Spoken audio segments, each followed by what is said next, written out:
Hello everybody and welcome back. This is my fourth installment of Characters in Motion. I've been trying to put together sort of a sports theme for all these characters to play, and the whole objective of the exercise is to have a little bit of movement for your characters.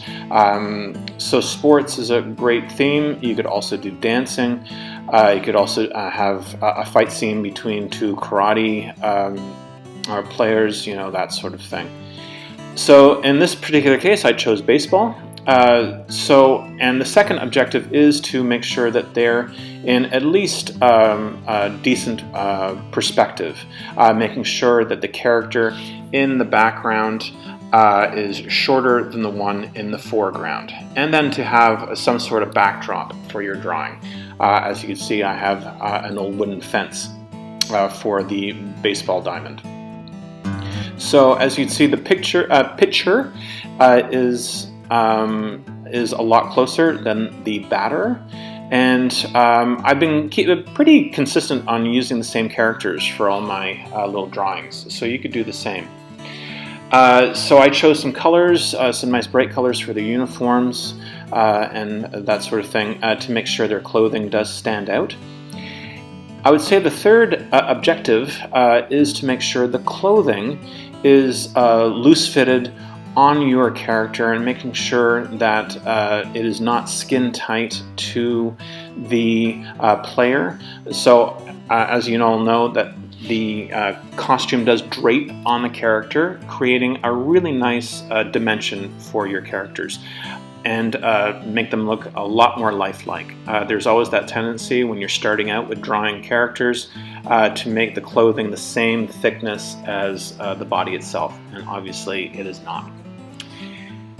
So right now I'm just putting in a few details for the background. Notice I put in like stray grass and some flowers and some weeds in the background for the baseball diamond. It gives a little bit more dimension and a little bit more realistic, and something a little bit more interesting to look at if your background is quite plain. And I'm just putting in some finishing touches for the baseball diamond, some realistic colors and that sort of thing, a little bit more weeds in the background, just to fill it in a little bit and to give a nice little three-dimensional feel.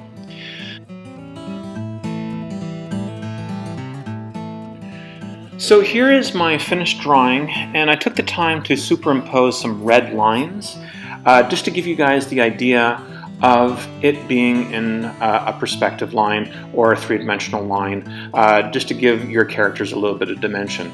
So as you can see, the red line does line up their feet to make it look like they're right in front of one another, like a pitcher and a batter would be.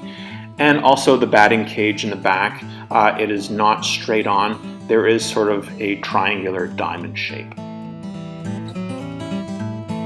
So thanks for tuning into the channel. I hope this was a great help, and keep safe and keep creating.